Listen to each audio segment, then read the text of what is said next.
This is Sounds Like Adventure, an actual play podcast all about fun roleplay, short runtimes, and great sound design. I'm your host and DM, Jack Trainer, and I'm joined by my co-hosts and players, Jacob Sirachi and China Wenzel.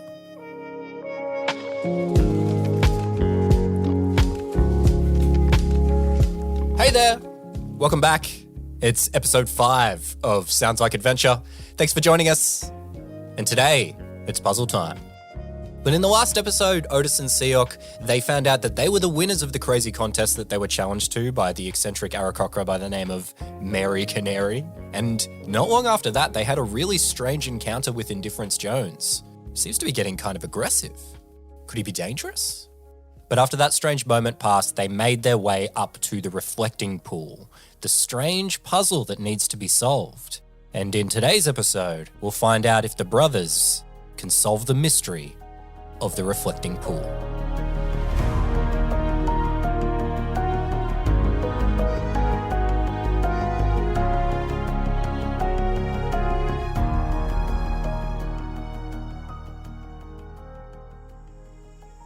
All right, so when we last left off, you guys had just arrived at the balcony that's overlooking the reflecting pool. You're taking in the scene and you're getting ready to try and figure out what to do with this puzzle.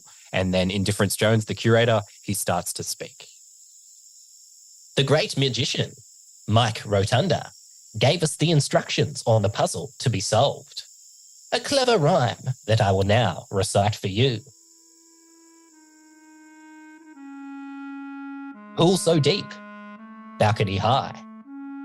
Reflecting pool reflects more than I. Deep within and deep without. In the sand, turn about. Pool so deep, balcony high. Reflecting pool, reflecting I.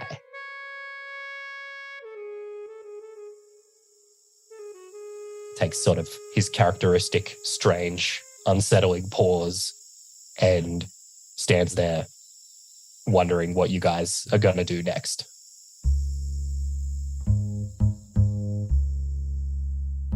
So the position we are on the balcony, like we're on the side of the garden and looking down from the side, or are we actually looking like bird's eye view more or less onto the water? Yeah, so you have a little bit of a side view of the room where you can see to your left of where you're standing, you can see the dry garden, more of that in front of you.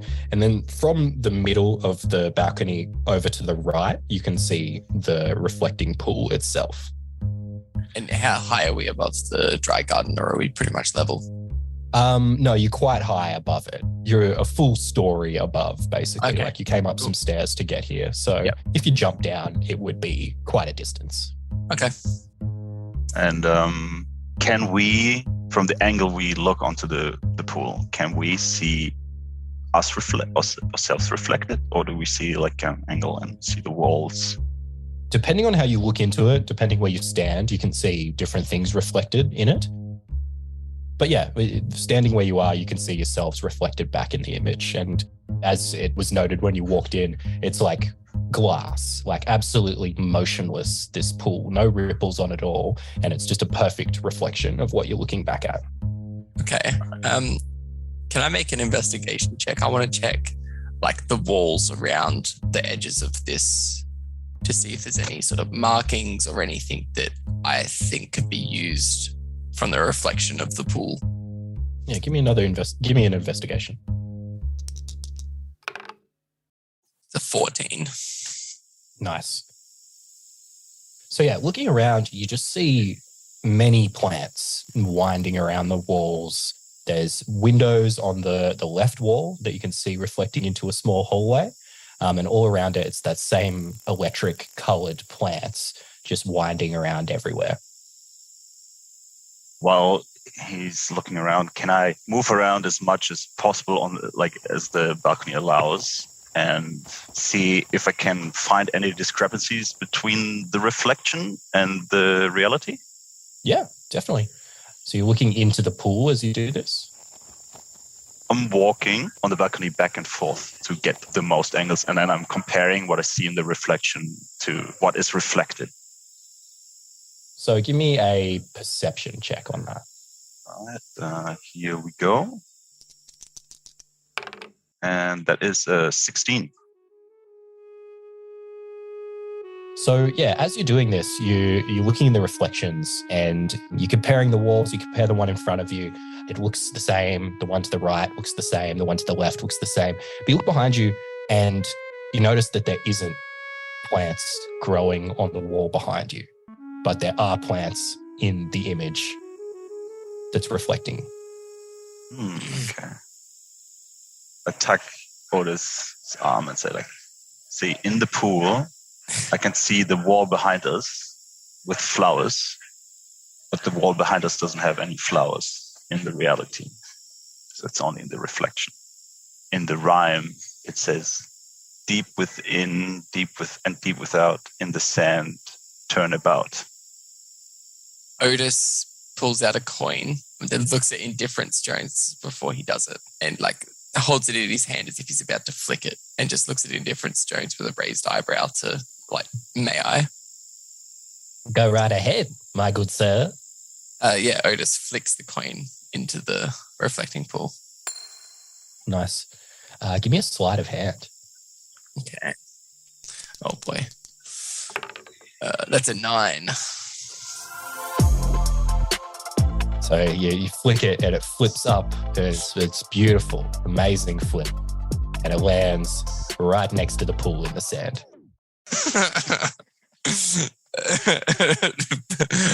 Otis just sort of looks dejected at Siok and then instead just takes a coin and full arm throws it into the pool instead.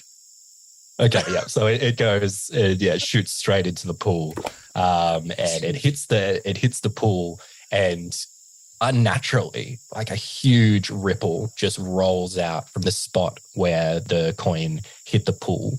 It's one solid ripple, and it makes it all the way to the edges and dissipates at the edges, and then the pool is immediately still again. While the ripple is happening, Silk takes a quick look around and see if the room changes. No, there isn't any notable change to the room as the ripple is occurring.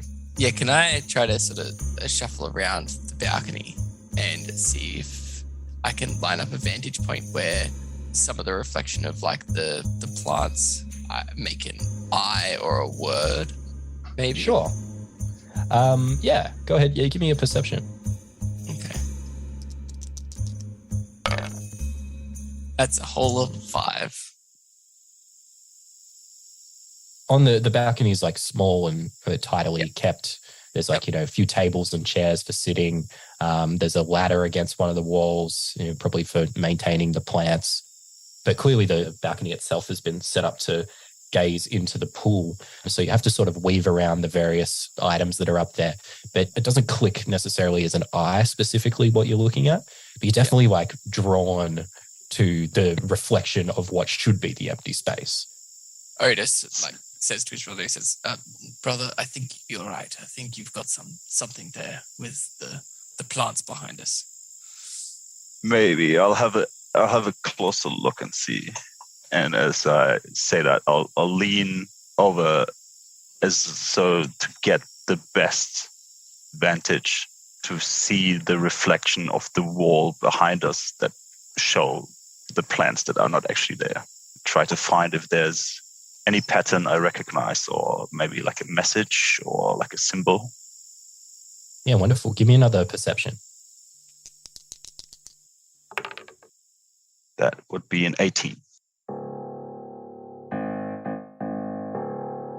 Wonderful. So yeah, with an 18, you can perceive what Otis struggled to perceive before, that in the space behind you, it's like a perfect circle that is empty behind you.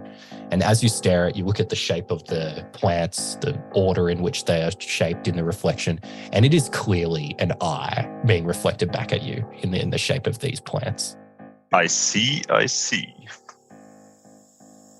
Otis turns to Indifference Jones and says, now, good sir, is the answer to this a word or an action, or how do we give our answer? Well, it is not for one such as I to know how to solve the puzzle. Of course, only the great magician, Mike Rotunda, would know the answer to that. However, what I can tell you is the items that were placed on this balcony were requested specifically by him. Otis puts up a big finger and says, and goes to climb up the ladder to get a better vantage point again. So where the ladder is positioned at the moment, it's sort of to the left of the balcony. So you climb up the balcony and you're towards the edge of the empty space. You're at the diameter of the circle. Yeah, so as high up as I can get on the ladder, even knowing that it probably won't do any good, Otis will use his mage hand to stabilize the ladder. More of a peace of mind thing. And then, try and get a better vantage point and see if there's anything different or more that I can gain from this. Can you give me another perception? All right. That's a whole hot natural one. So you're pretty sure that there is no solution to this puzzle and you guys have been pranked. Otis immediately turns down to Siok in earshot of indifferent tones and says, "Brother, I believe that this is unsolvable. I don't believe there is a solution." I usually trust you in matters of the mind, but I saw something. You just stay up there for a second. Can I line up again so I see that eye? And do I see Otis next to the eye? Yes, you can definitely see Otis on the edge of the eye. Give me another insight here. Okay, all right. I'm rolling really poorly. It says you. But I've got the psionic dice too. That is 8 plus 5, 13. Wonderful. With the 8 plus the 5 that you just rolled, you just feel cold. Like you want to get up there, right where the iris is.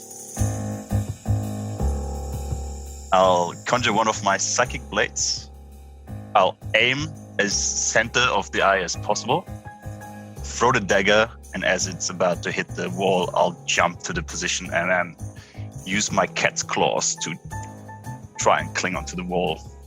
See if that has any effect at all. Great. Okay, so yeah, you do that, and you grab the wall, and you right next to where the iris is. It's like you're clawing the wall with like your left hand. Just to the right of you is where the iris would be. Do I see anything up there? No, you don't see anything, but it's like calling to you, like it wants you to touch it.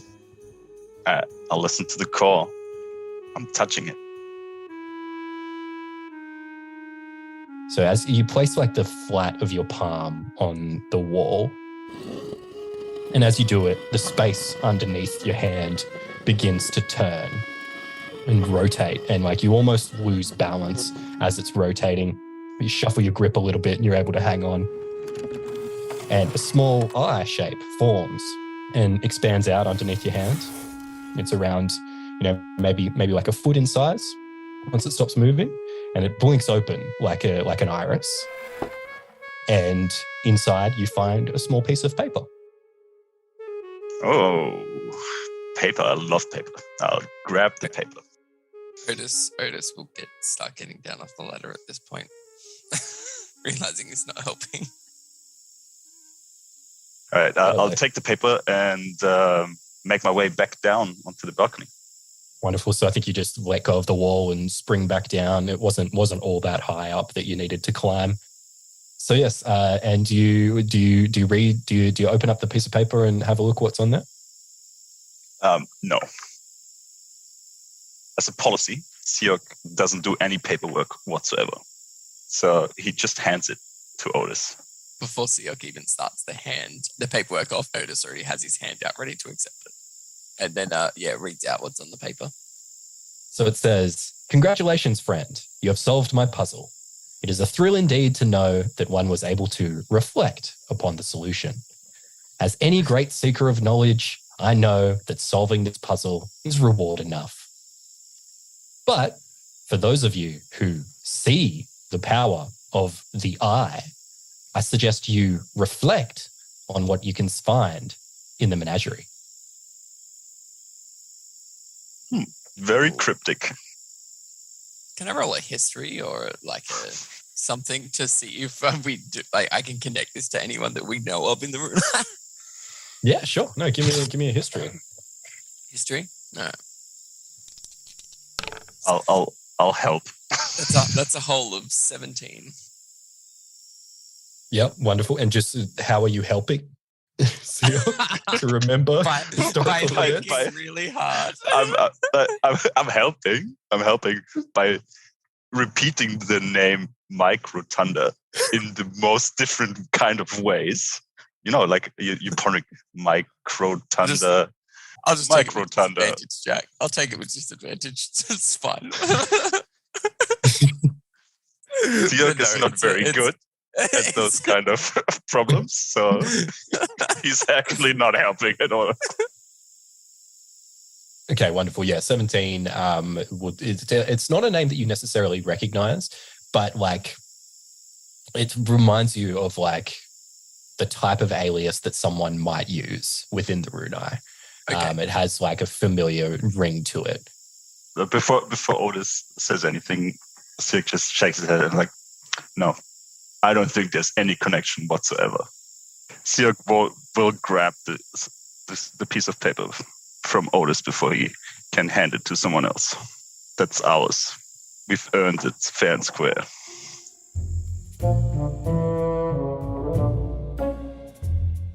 By all means, my good sir. The prize goes to the winner. And of course, there is only one winner who wins the prize once a year. Okay. But what if someone else solves it after we leave? Well, as you can see, he gestures up towards the empty space, the open space in the wall. Anyone who comes in the room will solve the puzzle by way of it already being solved. I'm a bit sad that all the other people won't have the chance to break their heads on this puzzle. What will you tell is it customers, visitors that come after us? Well, I will tell them that there was once a puzzle here that is usually solved once a year. However, it has already been solved once this year. Really? Only once, Mr. Jones? Only once a year may the puzzle be solved.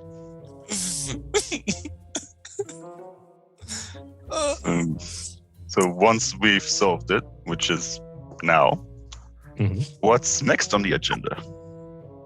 Well, according to my schedule, the preparations for the menagerie are still not yet to be completed. The speech at the Dissertarium will be starting soon.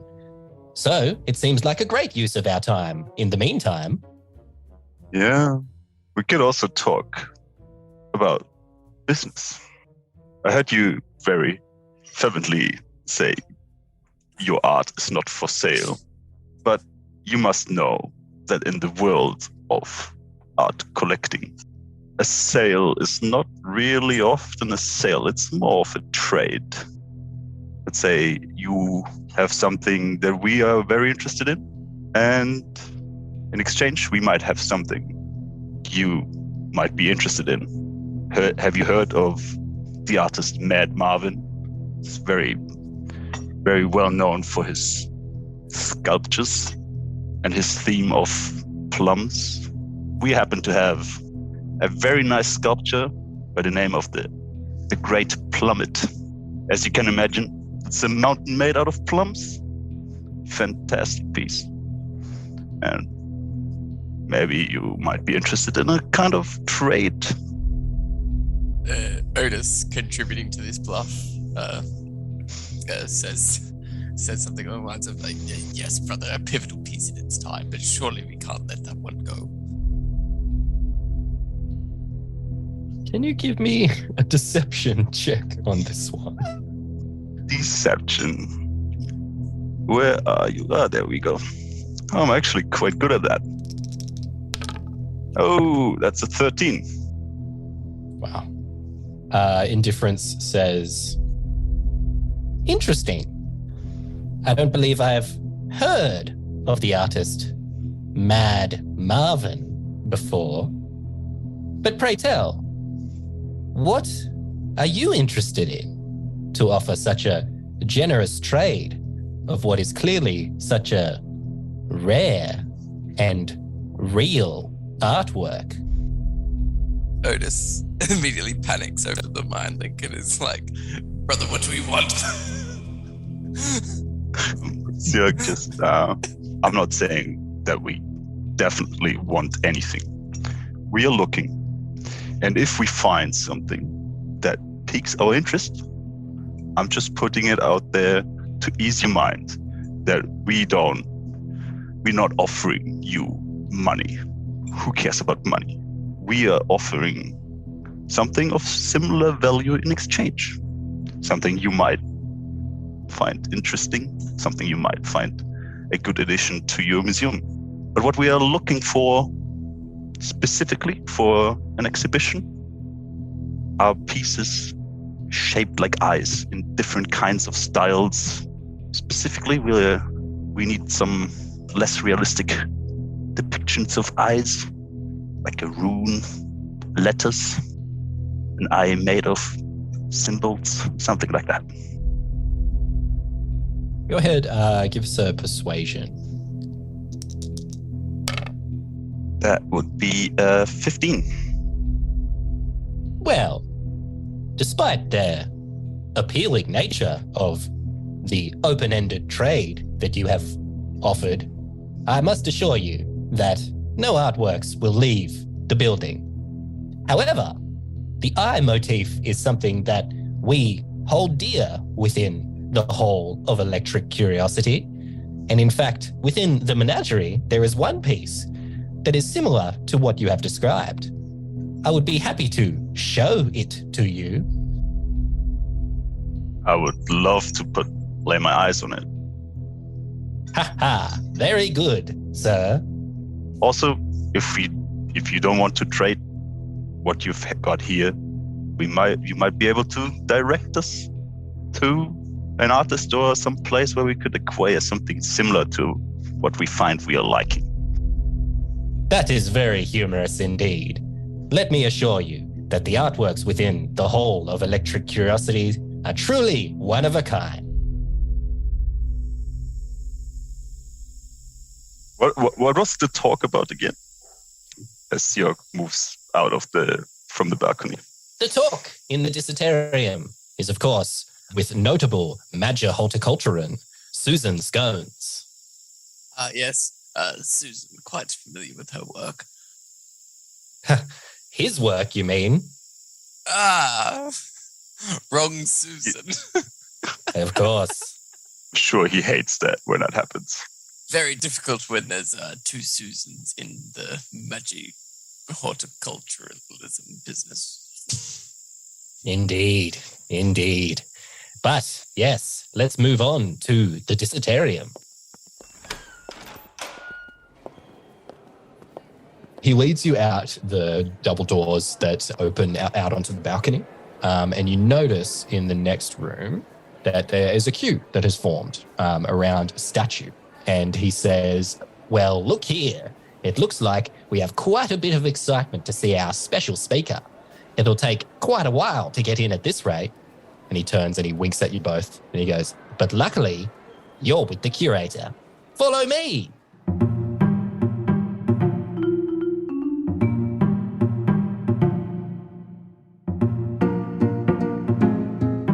So he opens up the side door and he leads you through, and you follow him as he takes you past people wearing that same white dress shirt, the waistcoats, the green ties. They're carrying trays of food and drinks like canapes, that kind of thing. It's obvious you're in like sort of like a side access corridor where the workers are traveling, so they're not bothering the regular people who are here at the Hall of Electric Curiosity. And down on the sides of the hallway, you can see like clothing racks that are hanging, so you can even see some of those same uniforms that the workers have been wearing hung on the clothing racks. And he reaches a doorway and he's about to open it when the elf from the front gate runs up. That's Mega Magumbo. He runs up to him and gets his attention. He's like, "Sir, there's been an incident in the menagerie. One of these no-good nicks is causing quite a stir." And as they're talking, you notice on the other side of the hallway, the opposite side where the door is that you guys are looking, there is a rope. There's another door, rather, with a rope in the way that says employees only. He says, "Well, that won't do. My good men, the talk seems like it's about to start. Go in and enjoy. I'm sure you will find it most illuminating. I will return to you momentarily." And he opens the door and quickly sort of ushers you in before turning and speeding off. And most of the other employees, they either push with you into the room or they turn and head off to that door that says employees only. So you guys find yourself in the room now. So as you walk into the next room, you find yourself in this small curtained off area and the crowd of workers move with you and you guys sort of stumble out into the room and you see this large room where people are milling about and eating canapes and drinking. And you notice you've entered quite near what looks like a small stage with two chairs placed facing each other at slight angles. And you also notice there's a leopard-printed tabaxi in the same attire as the rest of the people that you've been seeing, but she's wearing a green suit jacket and she has vivid green eyes. And she seems to be ordering people around and she sees both of you enter and she spots you, Otis, and she quickly wheels around and beelines toward you. And she says, "Oh, thank the gods you're here. We were beginning to think that you wouldn't show." She's holding a drink and she hands it to you, Seok. And she says, "Okay, please, join the crowd. He'll be quite all right during the talk." Then she turns to the crowd before either of you can respond. And she says, "Ladies and gentlemen, might I please welcome the world's foremost mind in magic horticulture, Susan Scones." And she gestures towards you, Otis. And the crowd erupts into applause at this point.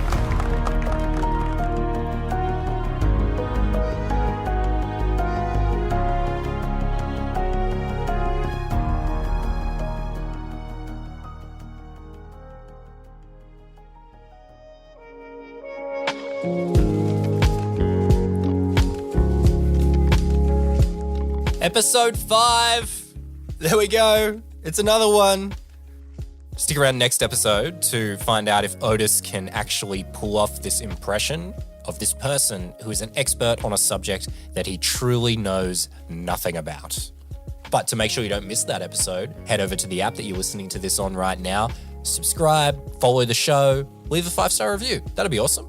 Also, if you haven't entered our giveaway yet, it is the second last week that you can enter. So make sure you head over to our socials or head over to soundslike.show. There's a link on our website that'll take you to all the terms and conditions and you'll get everything you need to know there. But hey, with all that in mind, we'll see you next week in the next episode of Sounds Like Adventure.